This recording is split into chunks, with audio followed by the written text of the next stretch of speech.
Un partout, oui, un partout, les amis. On s'est fait rejoindre à la dernière minute, comme l'année dernière. But de Llorente, je ne sais pas si vous en rappelez, les amis. But de Llorente à la 93e l'année dernière au Bernabeu. Et là, le même scénario. Le même scénario. Le Real Madrid était au-dessus, on peut le dire, au-dessus par rapport à cette équipe de l'Atleti. Et on se fait rejoindre, on se fait punir à la dernière seconde. Bon, il restait 3 minutes aussi, mais à la 95e, on se prend un but de Correa. Le Real Madrid perd la possibilité de rattraper le Barça, de se rapprocher du Barça à un point. Voilà, on est à 3 points du Barça. On perd aussi la possibilité de s'éloigner par rapport à cette équipe de l'Atleti. Mais là, les amis de l'Atlético Madrid qui restent à 2 points d'écart par rapport au Real. Ça fait mal au cœur, les amis, ça fout le seum de fou. Surtout dans un match, les amis, on va en parler. Hein. Les décisions frauduleuses d'arbitre, les changements frauduleux d'Ancelotti. Franchement, il y a quoi dire sur ce match, les amis. Vamos, on part sur le débrief, les amis, de ce match. Real Madrid, Atlético Madrid, un partout. Bon, franchement, le match en général, c'était pas le match incroyable hein, auquel on s'attendait. Ça me rappelle un peu le match qui s'est passé un peu hier entre le Bayern Munich et le Bayern Leverkusen. Un match ultra serré, avec très peu d'occasions. Et voilà, là, on a une version similaire plus ou moins, mais en Liga. Atlético Madrid, Real Madrid, le derby de Madrid. Bon, généralement, les matchs du Real, les amis contre Atlético, c'est pas la fête foraine, il n'y a pas 40 000 buts. Mais là, franchement, c'était serré de fou. C'était fermé. Un Real Madrid dans un 4-2-1-2, c'était le Real Madrid de l'année dernière en fait. C'était le Real Madrid de l'année dernière avec un Bellingham mes amis, en 10. Derrière Vinicius et Rodrigo. Le milieu à 3, il y a juste en fait Modric qui remplace Kroos. Et le reste, c'est pareil. Le reste, c'est un copier-coller de l'année dernière. Valverde, Chouameni. Et le quatuor en défense, Mendy, Carvajal, Militao, Rudiger et Courtois au goal. Donc franchement, au niveau de la compo, on s'y attendait, la vérité. On s'y attendait, il n'y a pas un changement de fou. Il n'y a pas genre une décision forte de Ancelotti, genre de mettre Hendrick en attaque ou Arda Güler titulaire sur ce derby. Donc franchement la compo, rien de surprenant par rapport à ça. Après le match en soi, le match du Real, il n'a pas été incroyable. Hein. Il n'a pas été incroyable le match du Real, mais on a été meilleur que cette équipe d'Atlético Madrid, il faut le dire. On a été meilleur, on a été au-dessus. On s'est créé à mes yeux des occasions beaucoup plus dangereuses par rapport à cette équipe de l'Atleti. C'est vrai que la majorité des occasions du Real Madrid, les amis, c'était en dehors de la surface de réparation, des frappes de Valverde, des frappes de Bellingham. Pas des occasions de fou, mais quand tu compares aux occasions de l'Atlético Madrid, ils ont une occasion en première mi-temps. Occasion de Alvarez sur le côté gauche, il se défait de Rudiger, il frappe sur le gardien. Et à part ça, il y avait la frappe de Lino à la 83e minute, la première frappe enregistrée cadrée pour l'Atlético à la 83e. Et le but. Le but, c'est tout. Le but de Correa à la 95e. Il y a aussi eu le coup franc de Griezmann qui est passé au-dessus. Mais personnellement, j'ai trouvé les occasions du Real beaucoup plus dangereuses. Après, c'est normal que l'Atlético se crée des occasions en fin de match parce que voilà, ils étaient menés, donc ils étaient obligés d'aller chercher des attaques, des occasions en fin de match. Donc pour moi, l'Atlético a été inoffensif, les amis, jusqu'à la 83e. Donc franchement, moi, le Real Madrid, je mets cette équipe du Real au-dessus. Pour moi, le Real Madrid méritait cette victoire aujourd'hui. Mais au final, on perd ce match. On perd, hein. On perd, les amis. Bien sûr, un partout, mais l'amertume au final, les amis, ça fait mal. Hein. Il y a un goût d'amertume sur ce match parce que ça fout le seum. Ça fout le seum parce que franchement, moi, je trouve ce match injuste. Injuste, injuste, injuste. C'est vrai, comme j'ai dit, le Real Madrid a été au-dessus, le Real Madrid méritait de gagner. Et pourquoi c'est injuste? Parce que tout simplement, on va analyser une par une les actions pour moi litigieuses de l'arbitre. Bon, rien à dire sur le carton rouge de Llorente, c'est mérité, c'est logique. Bon, il se prend le rouge à 98e, ça ne sert à rien. Mais les amis, le penalty pour Rodrigo en première mi-temps, la main flagrante de Jiménez dans la surface de réparation. Comment tu ne siffles pas penalty sur ça? Comment? Je sais même pas s'ils ont checké la VAR. Ils ont montré l'arbitre parler à l'oreillette avec la VAR, mais je pense en fait ils ont checké la situation d'après avec Militao. Ils ont dit pas de penalty. Mais ils ont dit, il y a une semaine, l'UEFA a changé sa règle par rapport à la main. Toute main décollée du corps du joueur, qu'elle soit involontaire ou volontaire, il y a penalty direct. Et là, pour le coup, les amis, il y avait une main flagrante de José María Jiménez sur le tacle de Rodrigo. Pas de penalty. Après, ça va crier Real Madrid, Real Madrid, Real favorisé par l'arbitrage. Regardez les matchs, il y a réalité de dire du n'importe quoi, franchement. Comment vous pouvez voir le match du Real Madrid aujourd'hui contre Atletico et vous pouvez dire, et vous osez dire à haute voix que le Real Madrid est favorisé en Liga par l'arbitrage? Ça n'a pas de sens. Déjà, le penalty, il aurait dû être accordé pour L'Oréal. Et les 8 minutes de temps additionnel, expliquez-moi comment l'arbitre Busquets-Ferrer, il donne 8 minutes. Ça n'a pas de sens. Comment 8 minutes? Normalement, il y a maximum et grand max, et je suis gentil, il y a 3 minutes ou 4 minutes pour cette équipe de l'Atlético Madrid pour revenir à un partout. Enfin, le temps additionnel. Le temps qui a été perdu, c'était à cause des supporters de l'Atlético Madrid. On est parti au vestiaire, on a repris 2 minutes avant. Le match a été arrêté à la 70e, on a repris à la 68e. Les 8 minutes accordées pour l'Atlético pour revenir à un partout, ça n'a pas de sens, amis. L'arbitrage a été hors sujet aujourd'hui, il faut le dire, il faut le préciser. Personnellement, je ne parle pas souvent d'arbitrage, enfin, je parle d'arbitrage. Quand c'est contre le Real, je dis que c'est que le Real Madrid, franchement, a été favorisé par l'arbitrage sur cette action-là. Mais là, c'est clair et net, les amis. C'est l'Atlético qui a été favorisé sur ce match. Donc, franchement, tous les pros catalans, tous les pros Real Madrid, franchement, ayez un peu de conscience, franchement. Ayez un peu de logique. Soyez un peu objectifs dans vos vies, un peu. Là, le match du Real Madrid, les amis, on se fait voler. On se fait voler sur ce derby de Madrid. Il y a 1000 fois péno pour le Real. Et il y a 1000 fois pas 8 minutes de temps additionnel. 4 minutes, ok. 3 minutes, ok. Mais jamais plus de 4 minutes. Jamais de la vie. Très très peu d'heures de jeu. Ils ont fait rentrer 2 joueurs, mais c'est pas 8 minutes. C'est pas 8 minutes. Il y a aussi le Real qui a fait rentrer 2-3 joueurs, mais c'est pas 8 minutes. Tu comptes seconde par seconde, ça va pas 8 minutes. Je vous le garantis. 4 minutes, ok.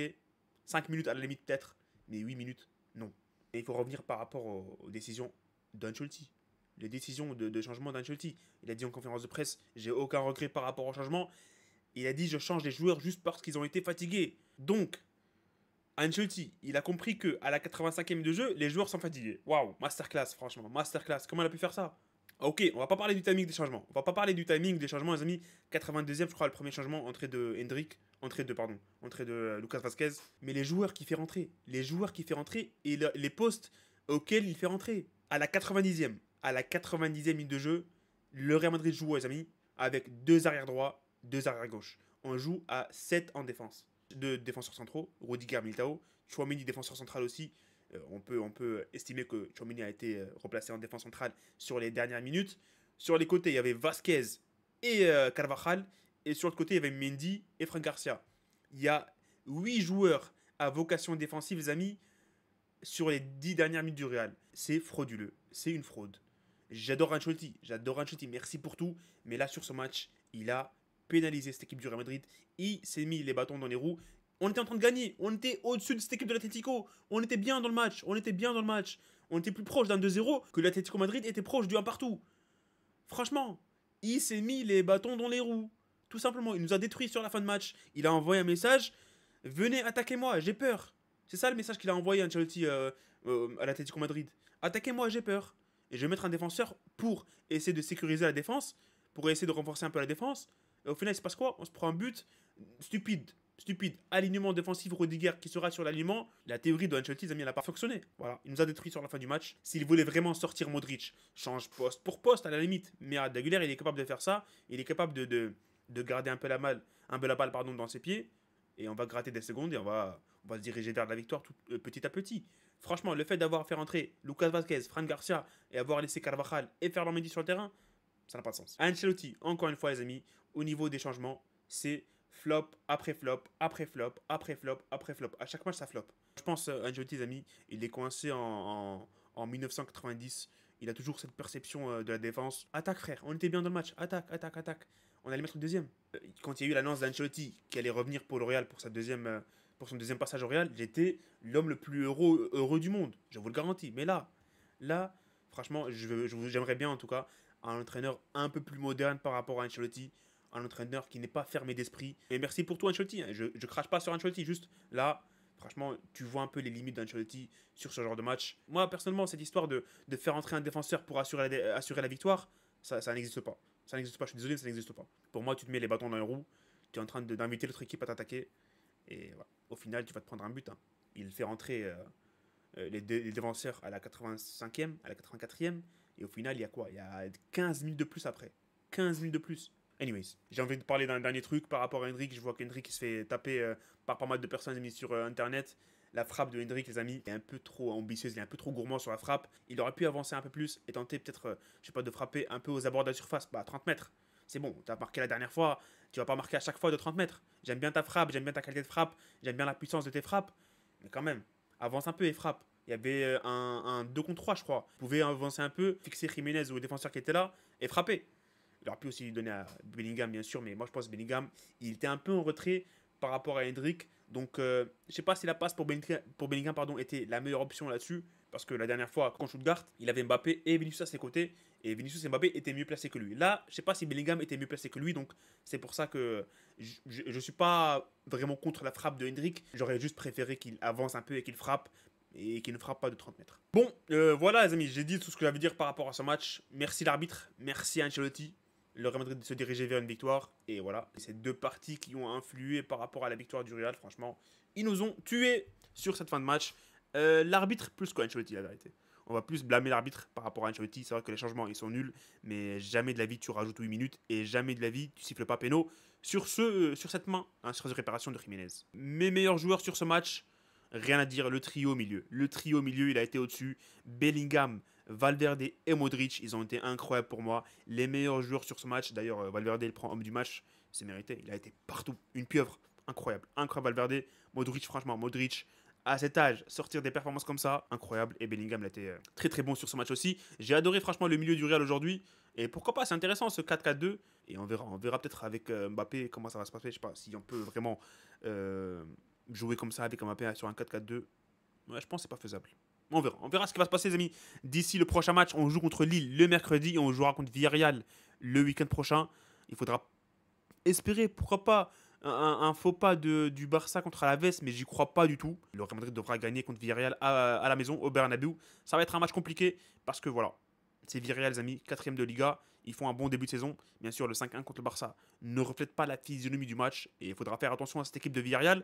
Et après, il y aura la trêve internationale. Et après la trêve, il y aura des matchs, franchement, super importants et super compliqués pour le Real. Je crois qu'il y a genre 5 grosses équipes qu'on joue, les amis, dès le retour de la trêve. Si je ne me trompe pas, il y aura Valence, il y aura le Barça, il y aura Milan et Borussia Dortmund.